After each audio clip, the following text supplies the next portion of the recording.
Hi and welcome to another episode of Screw It Just Do It with me, Alex. This week we have a special episode for you. We're celebrating 7 years and over 550 episodes of Screw It Just Do It. So this week I'm going to get some of my guests to share with you their Screw It Just Do It moments, that eureka moment, that aha moment, the moment that took them from where they were to where they wanted to be. So let's dive in.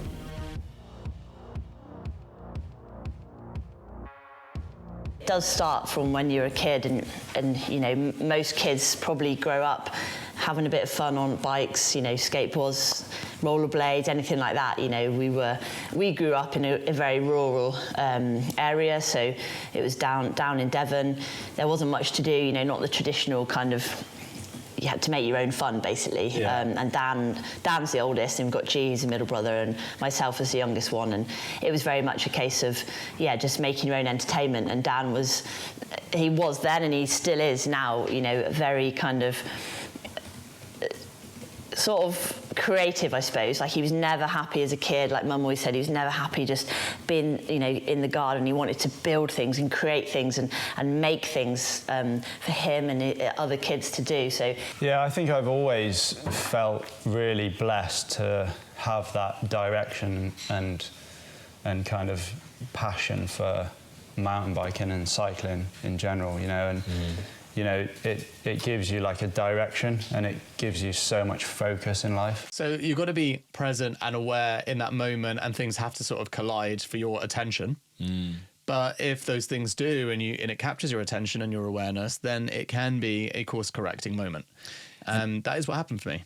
The motto there actually should be, you know, listen to your gut. Your gut intuitively gets the sense of what is right or what is wrong. And then if you give yourself enough time to think, you will just talk yourself out of it, out of cowardice. Not you specifically, but we all do it, right? We all do it. You talk yourself out of it, and that's your brain in action. I was primary school age, that's about maybe 9 years old. Yep. And I challenged the so-called fastest person in the school in year 6 to a race, and I won. And from then I was regarded, this kid in year 4 is like the fastest kid in the school. And that day, something said to me, well, what have I got to lose? And all the different things that I might have been fearful about and whatever else just went away. And I turned back to my mate and said, okay. But at that point, there was no expectation of, you know, going to world championships or anything like that. It was just, okay, I love this sport. I've always enjoyed it.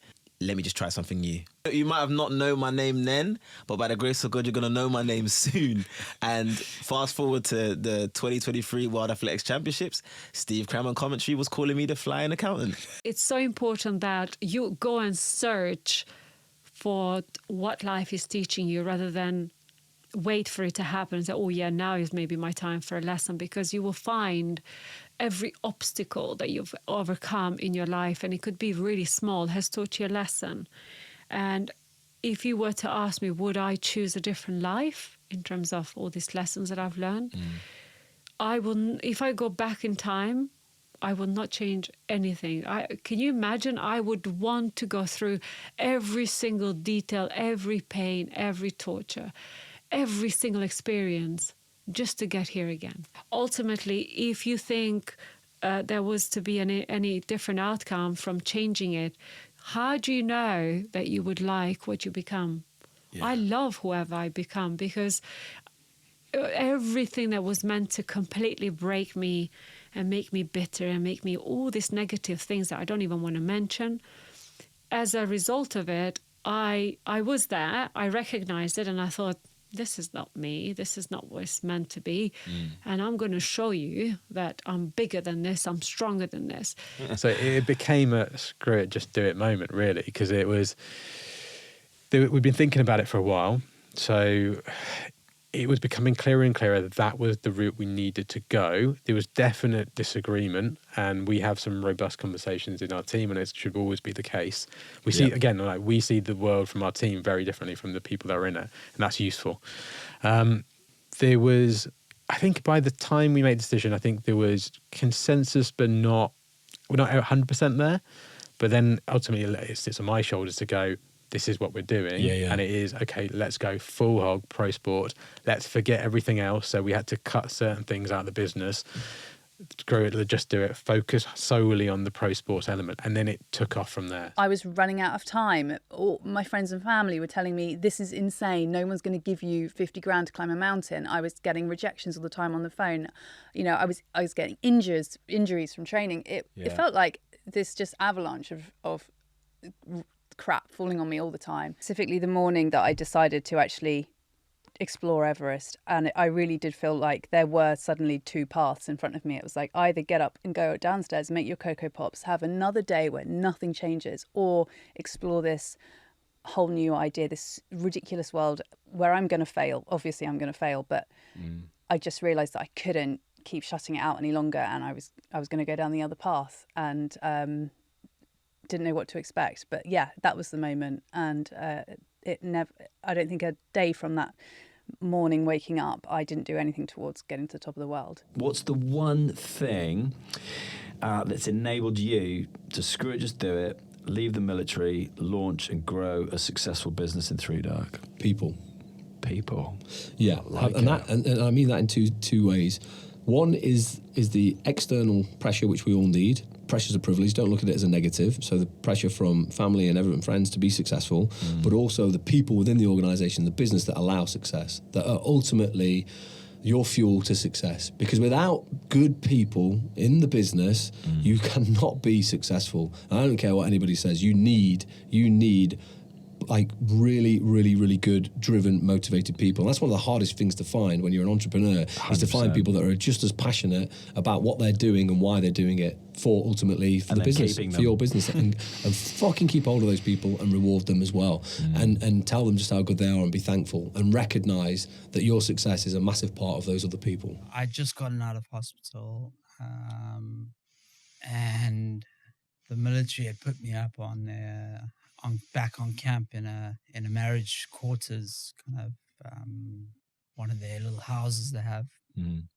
To their defense, they thought that was the best thing for me, but it actually had the total opposite effect. Right. I had people wanting to come and see me, my mates, and they were telling me stories of what they were getting up to, and I could see teams of guys running past, doing their fizz in the morning and things. And it was actually breaking me down slowly but surely. Hearing all these amazing ops and, jobs they were doing around the world. And I was being told, no, this is your life now. That's when I started to see a real dip in my mental health. I started to just not see any lights at the end of the tunnel. It just seemed like a big black wall in front of me. And I was like, I don't want to live like this. Is this it? I know these races are going to be really tough. And I know that I'm going to find out more about myself in the tough moments of a race, however long that's going to last. Let's say, worst case scenario, it lasts for 12 hours. It's only 12 hours. It's half a day. I have 365 of those a year. I'm 31 years old now. 12 hours is nothing. And in reality, the only thing that isn't being controlled and can't be manipulated is time. Unless there's time travel, which then we go on to a completely different... Yeah. That is the thing that I can't control. So why, I know the finish line is the finish line. It's not moving. That is a set distance, not changing. Time is changing.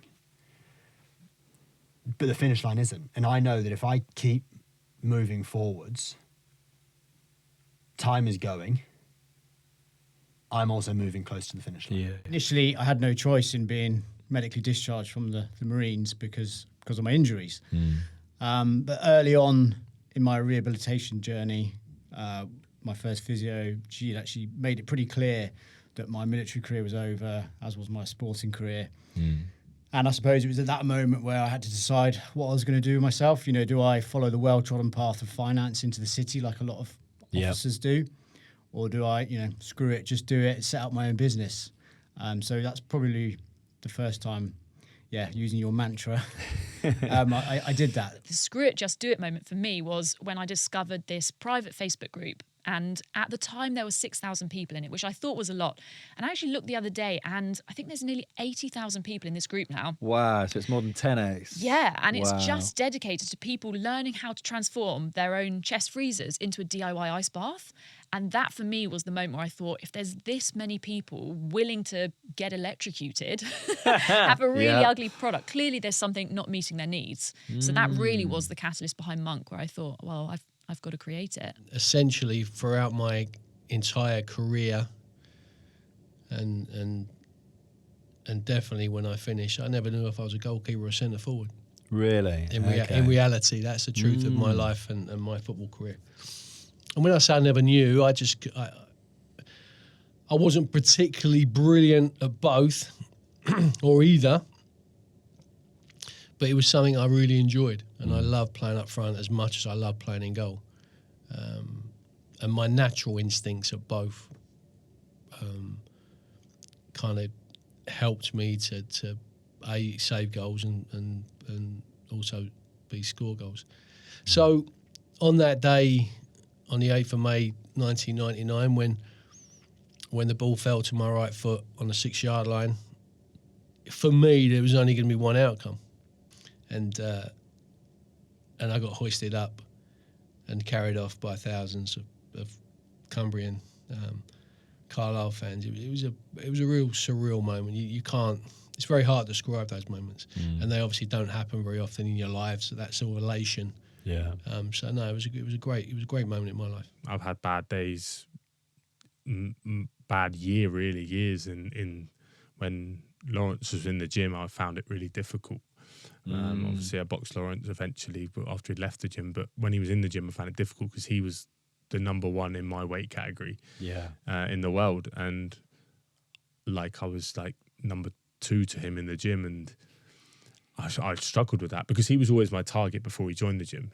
Because he was number 1 in the country at the time, and he was as an amateur as well. I wanted to box Lawrence, so I had a few bad years when he was in the gym. I struggled, but that made me mentally stronger, and there is light on the other side, and you just got to keep persevering through it, and it will, character building stuff. What was the one thing you needed to screw it, just do it and get from where you were? So think back in the pandemic, things were fizzling out with previous employer to where you are today. For me, it was thinking I'd rather fail at this than regret not doing it. I have to try this. You had to.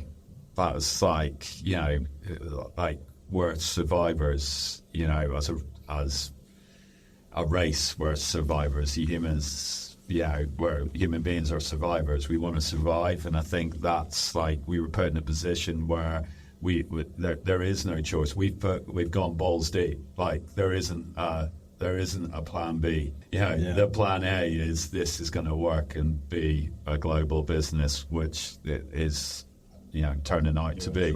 I think when we hit 1 million, that was when the gold plaque arrived in the office, and we all done almost like the Premier League trophy where we all took turns holding it up. I think I've got an Instagram post. I ran up the stairs with it, screaming it. I never in my wildest dreams knew I was going to become an editor, because I didn't know how to edit until 8 years ago.